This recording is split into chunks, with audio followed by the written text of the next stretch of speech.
खबरों का lunch box. नमस्कार, मैं हूं विपुल सिंह और आप सुन रहे हैं रेडियो मनी 9 खबरों का लंच बॉक्स। अब घर बैठे करा सकेंगे केवाईसी। ट्विटर पर कितने लोगों का हुआ डेटा लीक, ऐसी ही तमाम खबरें जानने के लिए खोलते हैं अपना खबरों का लंच बॉक्स, जहां मिलेंगी बिजनेस और फाइनेंस से जुड़ी कई जरूरी खबरें जिनका सरोकार आपकी जेब और जिंदगी से है। तो शुरू करते हैं। अब केवाईसी कराने के लिए बैंक जाना जरूरी नहीं, घर बैठे video based customer identification process के जरिए करा सकेंगे केवाईसी। आरबीआई का कहना है, अगर ग्राहक के केवाईसी में कोई बदलाव नहीं तो उसकी री केवाईसी पूरा करने के लिए उसकी तरफ से एक सेल्फ डिक्लेरेशन काफी है। अगर एड्रेस में कोई बदलाव नहीं है तो कस्टमर्स ऑनलाइन करा सकेंगे री केवाईसी। ट्विटर के 20 करोड़ से ज्यादा यूजर्स के डेटा हुए लीक। यूजर्स के ईमेल एड्रेस हुए चोरी, इजराइल की cyber security company Hudson rock ने दी है जानकारी। लीक डेटा एक ऑनलाइन हैकिंग फोरम पर किया गया पोस्ट। डेटा ब्रीच से हैकिंग, टारगेट फिशिंग और डॉक्सिंग को मिलेगा बढ़ावा। फिलहाल ट्विटर ने इस पर नहीं की है कोई टिप्पणी। पीएम मुद्रा योजना के तहत बिना गारंटी लोन के लिए नियमों में हुआ बदलाव।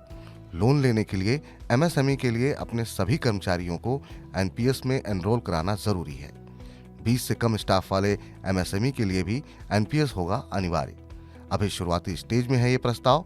ब्रिटेन में पहले से ही लागू है ऐसा नियम। Association of mutual funds of India ने मार्केट कैपिटलाइजेशन के आधार पर कंपनियों की कैटेगरी में किया है बदलाव।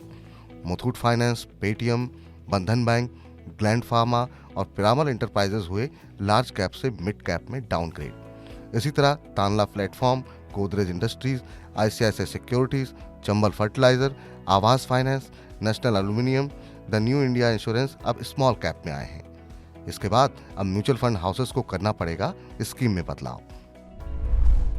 अब वार्निंग लेवल के साथ आ सकते हैं food items. Food safety and standard authority of India यानी एफएसएसएआई का पैक्ड फूड आइटम पर चेतावनी जारी करने पर विचार। सरकार को फ्रंट ऑफ पैक लेबल्स की ड्राफ्ट पॉलिसी भेजने से पहले इस बदलाव को जोड़ने का है विचार। स्वास्थ्य विशेषज्ञ पहले ही दे चुके हैं स्टार रेटिंग के बजाय चेतावनी लेवल जारी करने का सुझाव। विशेषज्ञों ने हेल्थ रेटिंग को बताया था भ्रामक। हाउसिंग फाइनेंस कंपनियों के ग्राहकों की शिकायतों का समाधान करेगा आरबीआई। आरबीआई के इंटीग्रेटेड ऑम्बड्समैन स्कीम के दायरे में आएंगी हाउसिंग फाइनेंस कंपनियां। आरबीआई ने बैंक और नॉन बैंक दोनों तरह के ग्राहकों की शिकायतों का तेज समाधान करने के लिए नवंबर 2021 में की थी सिंगल प्लेटफॉर्म की शुरुआत।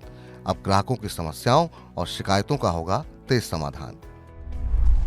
कैब एग्रीगेटर ओला अपने प्लेटफॉर्म पर उपलब्ध कराएगी 10,000 इलेक्ट्रिक कैब। ओला की ये सर्विस अभी पायलट टेस्टिंग के तौर पर होगी शुरू।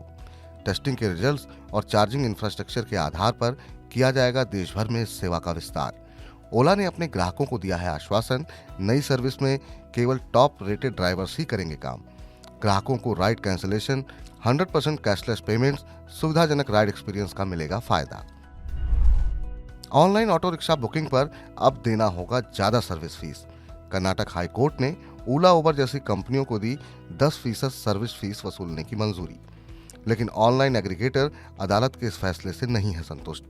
कंपनियां कर रही हैं 20% सर्विस फीस लेने की मांग।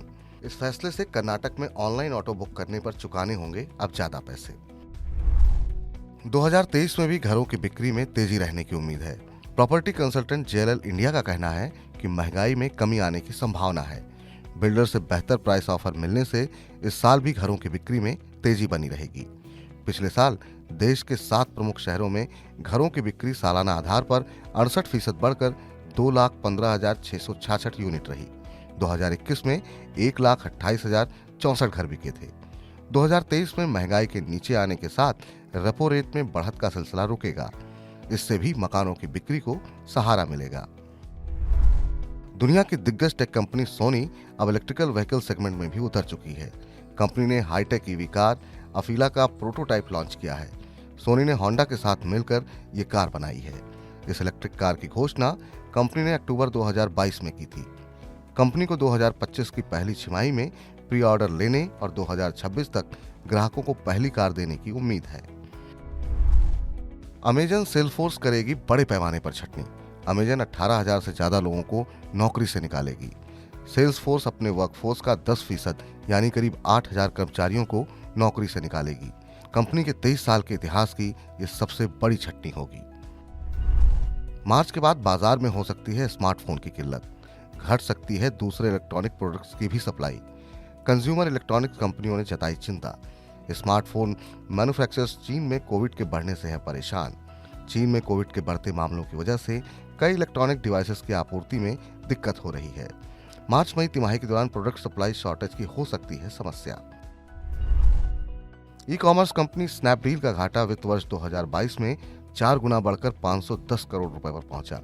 कंपनी की कमाई 14% बढ़कर 539 करोड़ रुपए रही। कंपनी के खर्चों में 68% का उछाल आया है। कंपनी के खर्च बढ़कर 1070 करोड़ रुपए हो गए। फिनटेक स्टार्टअप भारत पे को वित्त वर्ष 2022 में 5,594 करोड़ रुपए का नुकसान हुआ। कंपनी का रेवेन्यू रहा महज 321 करोड़ रुपए। इस बुलेटिन में फिलहाल इतना ही। इसे आपके लिए तैयार किया है आंचल चौधरी ने। आप सुन रहे थे रेडियो मनी 9 और अब मैं विपुल सिंह लेता हूं आपकी इजाजत। हम जल्द ही हाजिर होंगे गोल्ड अपडेट के नए बुलेटिन के साथ। पर्सनल फाइनेंस की तमाम खबरों से अवगत रहने के लिए अभी डाउनलोड करें मनी 9 ऐप। खबरों का लंच बॉक्स।